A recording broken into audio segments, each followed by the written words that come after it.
Learning about wine is like learning another language. It has its own world of terminology and names that could fill a dictionary. But just like a foreign language, you don't need to know every word to communicate effectively. When it comes to discussing wine with your tables, you really only need the basics. The wine equivalents of, "Hi, how are you? Please, thank you," and "Where's the bathroom?" Most of the time, wine is categorized into red, white, and rosé. Red and white are the most common, so let's focus on those. We're going to learn the names of 9 common types of wine, and you'll need to remember if each is a red or a white.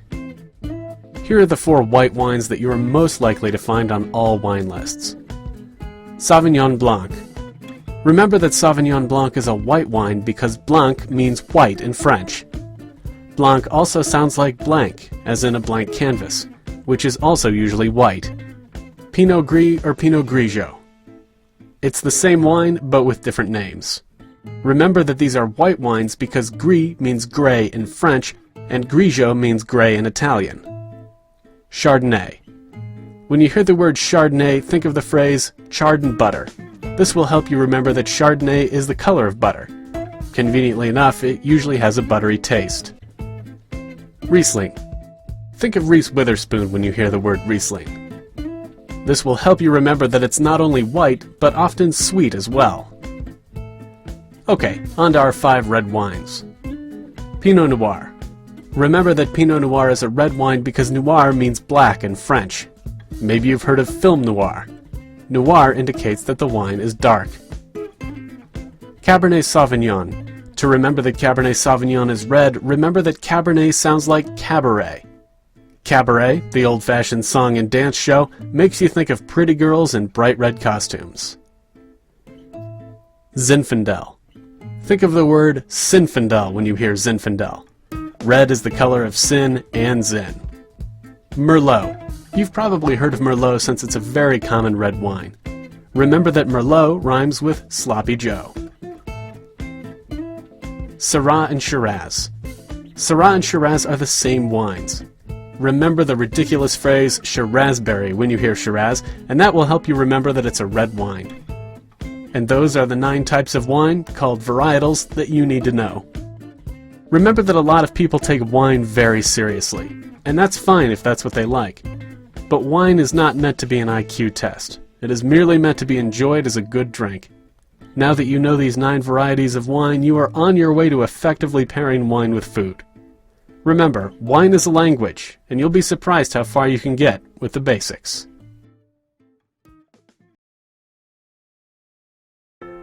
Wine and food pairing isn't hard. Think about it. People like wine, and people like food. That means the chances you come up with a winning combination are very good. Here are 4 good rules of thumb that will help you make recommendations to your guests. Recommending wine with food is a great way to sell more wine. By affirming to a guest that a particular wine would go well with a particular food, you are making them comfortable enough to buy a glass. You should already be familiar with the 9 wine varietals covered in the previous video. Let's build off of that. The first rule of thumb is red with red and white with white.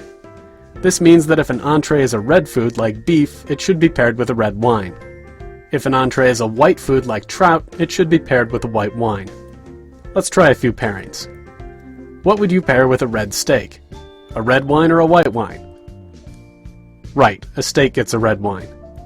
What would you pair with a chicken Caesar salad? Right, a white.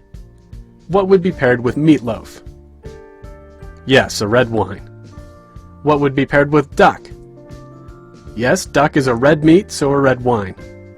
What would you pair with calamari? Right, a white wine. Salmon is a food commonly found on menus that doesn't follow this rule closely. Salmon often goes well with a light red or a white. Consider the things that the salmon is cooked in or served with when pairing wine for salmon. Rule number 2. Fats and tannins are friends. Tannins are what can make a wine taste bitter. They are also found in black tea. The longer the tea bag steeps in the hot water, the darker the color of the tea. Red wines also have tannins that give them the darker color. The darker the wine, the more tannin it has. Hold the wine up to the light. If a lot of light comes through, that lighter colored wine has less tannin. If hardly any light comes through, that's a darker red wine with lots of tannin.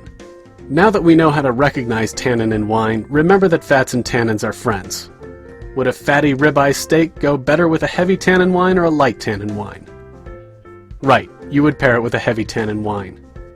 Fats coat the mouth, and tannins bind to the fats and wash them away so that your mouth can taste each bite as clearly as the first bite. Let's learn which of the red wines that we've covered have the most tannin and the least tannin. Cabernet Sauvignon has the most tannin. Remember that because Cabernet is as heavy as a cab. Pinot Noir is going to have our lightest tannins. Remember this because Pinot Noir is as light as a strip of film, film noir. Cabernet Sauvignon pairs well with ribs, ribeye, burgers, brisket, and other fatty foods. Pinot Noir pairs with salmon, duck, beef tenderloin, and even chicken. Yes, because like all rules, the white with white rule can be broken. Okay, let's move on to rule number 3. Pair sweet and spicy foods with sweet wines. Wines can range from having no sweetness to being very sweet. If a wine is very sweet, it is called sweet, but if a wine is not sweet at all, it is called dry. If a wine has a hint of sweetness, it is called off-dry. If it has a medium sweet flavor, it is called medium sweet. Sweet wines are most commonly paired with desserts. This isn't very common practice, so we won't worry about truly sweet wines today. Medium sweet and off-dry wines are common and go well with sweet or spicy entrees. These entrees might be honey-glazed or maple-glazed meats, spicy Thai, Mexican, Indian, or any other sweet or spicy dish that might be on your menu. If the entree has a sweet component, you want the wine to be even sweeter. The only wine that we've covered that might have a sweet component is the Riesling. Check with your restaurant to find out what medium sweet or off-dry wines you carry. A quick side note. Don't pair spicy foods with red wines. The tannins in the red wine will usually clash with the spice of the food, making the combination even hotter in the mouth. Stick to white wines here. Finally, the last rule is the most simple of all. Rule number 4. Drink what you like. When helping a guest decide on a wine, always ask them what they like to drink. Take that into consideration when pairing the wine. If someone prefers light red wines to dark red wines, offer them a light Zinfandel or Merlot. Let's suppose that someone ordered a fatty ribeye, but they tell you that they usually drink Pinot Noir. Instead of suggesting a heavy Cabernet Sauvignon, suggest a Merlot, Zinfandel, or even a Pinot Noir to them. They will probably enjoy drinking that more than the classic pairing. If someone dislikes the wine to begin with, they probably aren't going to like it just because they have food to go with. Don't be afraid to offer a taste of the wine if it's sold by the glass and you're unsure whether they will like it. This is the single most important rule of thumb for pairing wine. If you follow this rule, in conjunction with the other 3, you're going to make some great pairings.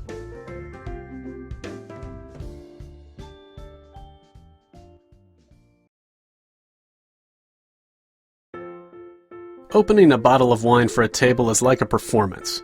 It can be intimidating, but with a little practice, you'll master it. First, you'll need a waiter-style corkscrew. These are made specifically for opening the bottle tableside. Don't buy a discount corkscrew. They can be your worst enemy when you're in the spotlight. Spend about $6 for the nice metal variety. Make sure your corkscrew is double-hinged. The double-hinged corkscrew has 2 feet that make pulling the cork out of the bottle a cinch. Now let's open a bottle. First, you need to remove the foil. The proper place to cut the foil is from under the collar of the bottle. Don't cut it from the top of the collar because foil can get into the wine if you cut it from there. Cut around the bottom of the collar while holding the bottle so the label is facing the guest. Don't spin the bottle. You should be using the knife found on your corkscrew to cut the foil. Keep your thumb on the other side of the bottleneck from the knife. Now, using the same knife, scrape the foil upwards and off the mouth of the bottle. If that doesn't work, make a vertical cut and it should come right off. Stick the foil into your pocket. Don't litter on the table. Now for the cork. Place the worm of the corkscrew onto the center of the cork. You want the pointy part of the worm to actually be touching the very center of the cork. This means you will have to tilt the corkscrew slightly, aiming for the center of the cork. Twist the corkscrew into the cork and at the same time bring the corkscrew into the upright position. Keep it straight up and down. Don't push down too hard on the corkscrew, just turn it and it will go into the cork on its own. Also, don't screw the worm all the way into the cork. That could punch pieces of cork into the wine as it goes out the other side. Instead, leave one loop at the top. To review, remove the foil from the bottom of the collar, then place in pocket. Push the point of the worm directly into the center of the cork by angling the corkscrew. Start turning the corkscrew into the cork, and at the same time bring the corkscrew into an upright position. Turn the corkscrew until there is one loop remaining at the top. Okay, place the first foot of the corkscrew on the lip of the bottle. Wrap one hand around the neck of the bottle and the foot. With the other hand, put your thumb on the top of the corkscrew and pull the lever up with your fingers. Again, you should never rest the bottle on the table. Make sure that the cork is pointing straight up as you pull. If you are bending the cork to the side, you might break it. Once you've pulled the lever up, place the second foot on the lip and pull the lever up again. Make sure the cork is still coming straight out. When the cork is 95% of the way out of the bottle, unscrew the corkscrew and put it back in your pocket. Now pull the cork out slowly with your hand, but do so at a bit of an angle so you can avoid making a popping sound. And there, you just opened a bottle of wine. Serving wine to a table is a task steeped in tradition, but don't let that intimidate you. Today, we'll cover the steps to great wine service, and you'll see that it isn't very complex. When a table orders a bottle of wine at a restaurant, the guest will expect you to open it for them tableside. The most important thing to remember, stay relaxed and confident. If you act nervous, your guests will feel it. Even if you feel nervous, just stand with good posture and wear a smile on your face. This will put your table at ease. It's important to place wine glasses on the table before you open the bottle. Place the wine glasses above the knife, which is on the right side of the guest. Remember this by thinking, it's the right time for wine. Always check the glasses ahead of time to make sure they are spotless. Next, go get the bottle of wine. You will present the wine to the person who ordered the bottle. This person is called the host. The host can be a man or woman, young or old. Take the bottle to the host and hold it so that they can see the label. Read them the name of the vineyard, the type of wine it is, and the year, called the vintage. If the type of wine is unlisted, read the place where it comes from instead. If you are unsure what to read, check the menu to see how it is listed. The host should acknowledge in some way that this is indeed the correct bottle of wine. It could be as simple as a slight nod of the head. Next, open the bottle, as detailed in a previous video. Remember to always hold the bottle so that the label is facing out toward the host. Once the bottle is open, place the cork on the table for the host to inspect if they like. Some people like to look at the cork and others will simply ignore it. Once the bottle is open, pour just a splash, maybe an ounce or two, into the host's glass. This is a taste test for the host. Sometimes the wine has corked or gone bad in some way. A corked wine means that chemicals from the cork have seeped into the wine, causing it to smell like a wet dog or cardboard. If the wine is bad, take it back and ask the host if they would like to try another bottle of the same wine or go with another wine altogether. Technically, the host should only send back a bottle of wine because it has gone bad, and not if they decide they don't like it. But as a general rule, you should be willing to take any wine back. It's possible, after all, that the guest didn't like the wine because it was actually corked or otherwise spoiled. But they just didn't know enough to diagnose that properly. Whether the wine has gone bad or not, give the bottle to the manager. Back to our wine service.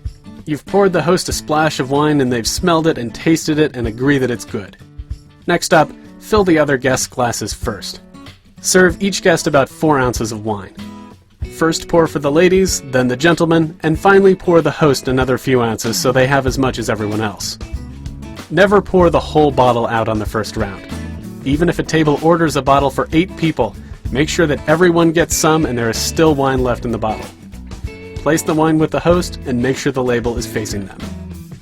You should refill guests' glasses with wine only after asking them first. If possible, pour the last bit of wine into the host's glass. That way, the host sees you pour out the last of the wine and can take this as a cue to order another bottle. And that's how you serve wine in a restaurant.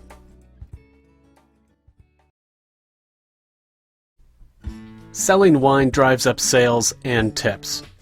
As a server, your goal is to make wine accessible and alluring, so your guests will want to buy a glass or bottle. But don't worry. You don't need to know all the fancy terminology or where the grapes came from or how to smell wine properly. You just need to know how to sell it, because selling more wine means you and the restaurant make more money with the same number of tables. And who knows, selling a lot of wine could also help you stand out as a server worthy of the best sections and the best tables.